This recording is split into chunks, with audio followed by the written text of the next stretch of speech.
Hello, everybody. This is Professor Tiroff, your instructor for NUR 400, Evidence-Based Practice in Nursing.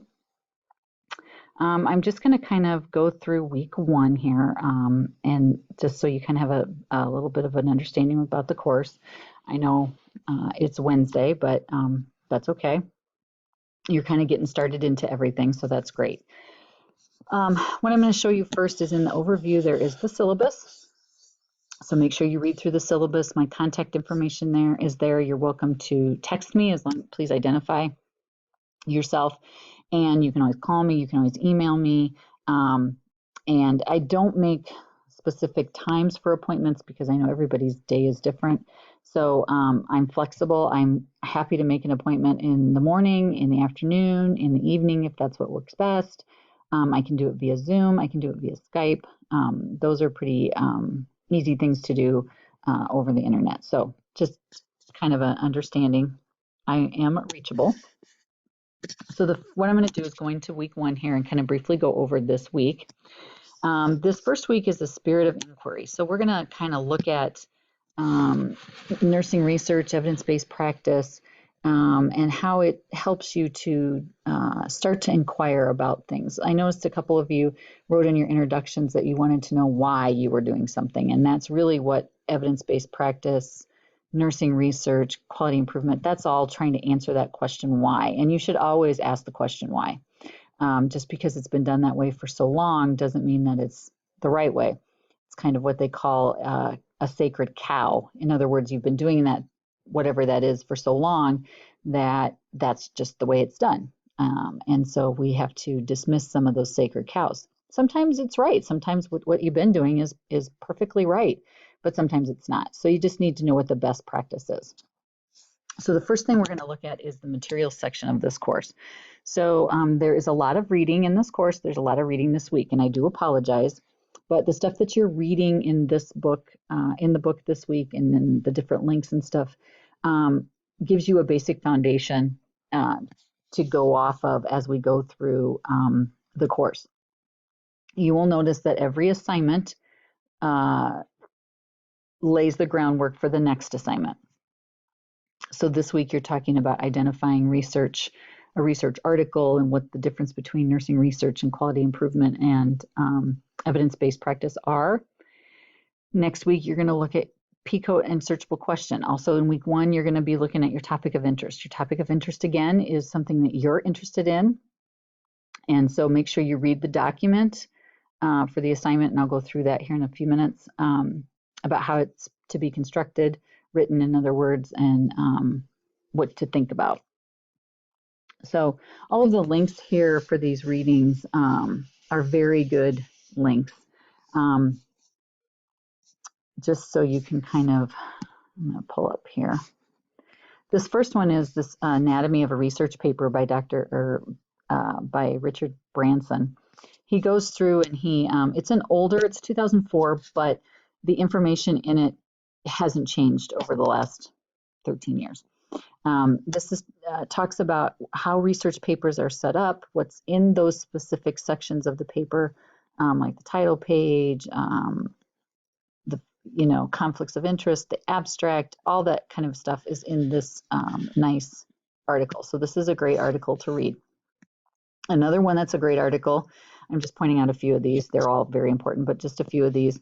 The major parts of a research article. So here you're looking at, when you go looking for articles for your topic of interest, you're going to have to find nursing research articles. And so you're going to have to be able to know what's a research article and what isn't. And so you're going to need to know, are these specific things in that article? That will tell you if it's a research article or not. Probably the most important one of the whole thing is the abstract right here. And the abstract is kind of a summation of the whole article, the whole study, the article that the study is based off of. So it's good to read the abstract because that will help you decide if that article is what you want or if it isn't. So the other thing this week you'll be looking at is the differences between nursing research, evidence-based practice, and QI. So what I like about this article is it gives you a nice overview. So it talks about This is QI, this is evidence-based practice, this is research. This table is opposite of what is in your book, so don't get confused. I've had students do that in the past where they thought they were writing the research thing and they were actually writing QI. So just make sure you're writing the correct things in the right columns.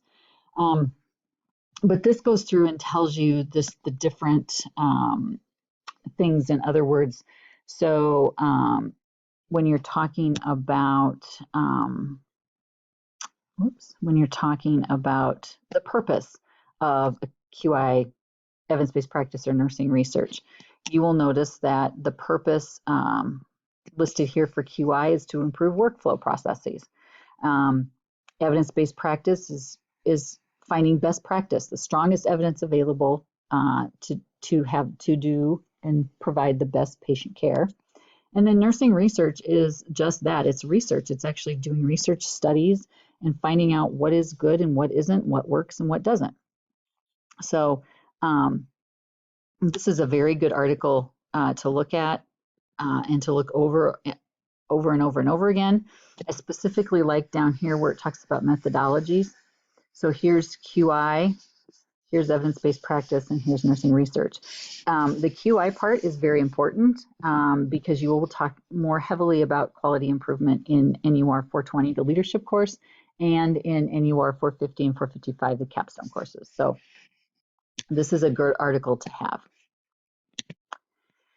So the other ones that are very good are these nurses' guides for quantitative, qualitative, and mixed method research. You will notice that in the announcements, I assigned an article to each student. You will notice that there's 2 or 3 students per article. I have 6 articles, I just picked 4 of them. So if you will have, there may be 2 people working on one article. However, this is an individual assignment, so you're not working together on this. This is individual, where you're going to look at that article and you're going to answer some questions.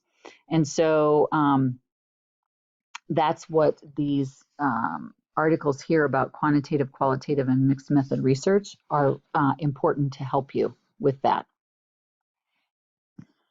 One of the other things that I wanted to show you was the levels of evidence.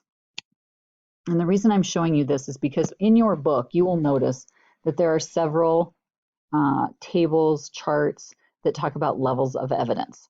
So in order not to confuse, what I've done is taken from another wonderful instructor and kind of taken her little model, and this is what we're going to use in this course.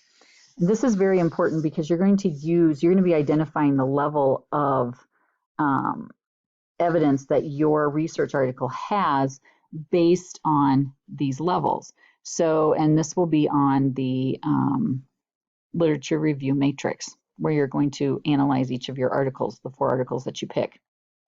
The last column talks about levels of evidence. So when I'm asking you that, you need to be able to tell me which level of evidence it is and why. So, if you have an article that talks about random controlled trials, then it's a level 2 because the subjects in that group are randomized between a treatment group and a control group. So that's something to understand. Not everything's going to fit perfect in each of these levels, but most things fit into these levels. And sometimes I've had students where they kind of, take a guess and I could see where they're coming from, and it's not a real definite level. So I wanted to make sure that you understand that there are many different pictures of levels of evidence, but in this course, this is the particular one that we are going to be using. All right, so I'm going to go up to the assignments here real quick and go over these. So we've been introducing ourselves, which is great. The week 1 discussion, some of you have already started doing, and this is where we're talking about nursing research, evidence-based practice, and quality improvement. So this is where we're going to see where you're going to fill out that worksheet. And then you're going to upload the worksheet to the assignment folder. You don't need to upload it to this discussion, but I do want you to use that worksheet to answer these questions of discussing similarities and differences between your definition and those in the readings, discuss what you learned, when you completed the worksheet, discuss how this information will benefit you. And then again, like I said, upload the worksheet to the designated folder. These discussions are set up like the previous discussions in previous nursing courses. I ask that when you start your thread, you put the word main and then your name. And if you need to edit your initial post, then you just need to reply to it. Please do not go in and edit it. The same thing will also be in response to replies. So if you reply to a classmate and then you realize, oh, I wanted to add something else, then reply to the classmate again or reply to your reply. I don't want anybody editing discussions. And primarily that's because I want to be able to see what you initially are writing. And sometimes I can't always see that with editing. So do not edit your initial posts and do not edit your responses. All right. So that's one of the first things that you're going to do is that discussion. And then one of the other assignments that you have is completing 3 different documents. So the first one is the Nursing Research and Evidence-Based Practice Quality Improvement Worksheet. And that's the worksheet that talks about the differences between QI, evidence-based practice, and nursing research. The Research Identification Assignment Worksheet. So this is where I have assigned you the article, and you will fill out this worksheet based on the information on it, and identify, your particular article and answer the information on the worksheet.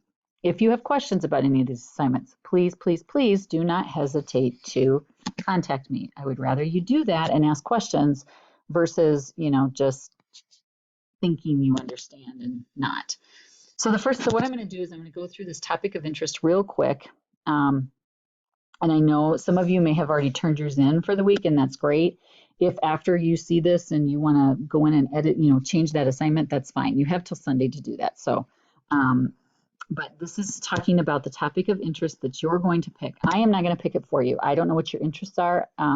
You've identified your specialties. So it's not my job to tell you what to go look for, because in your practice, nobody's going to tell you what to go look for. You're going to do a lot of the inquiring.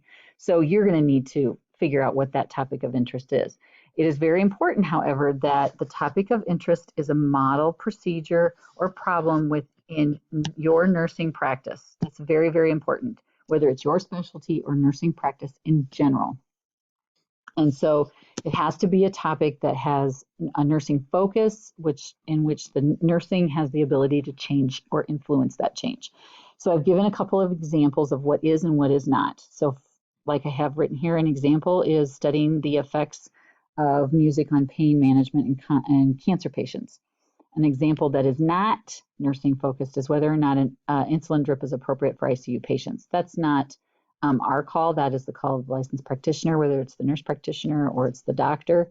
So we don't really have much influence on that. So that would not be an appropriate nursing focused document.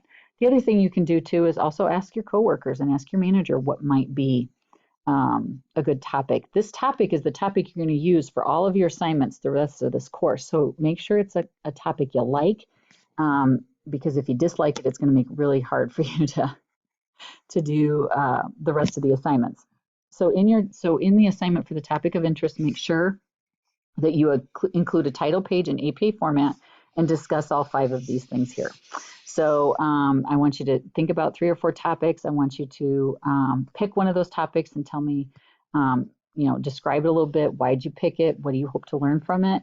And how it can apply or potentially apply to what you're learning, or your specialty area or whatever. So you just want to make sure you understand that particular assignment. All righty. So I think I've gone over all of the assignments for this week. Again, it's very important that you complete all the assignments every week and do as much of the reading as possible, because I will refer you back to some of that stuff. So especially the readings in this first week, because those are, like I said, the foundation. So again, if you have any concerns, issues, questions, please, please, please email me, text me, contact me, phone me, whatever, and we'll work it out. I look forward to the rest of this term.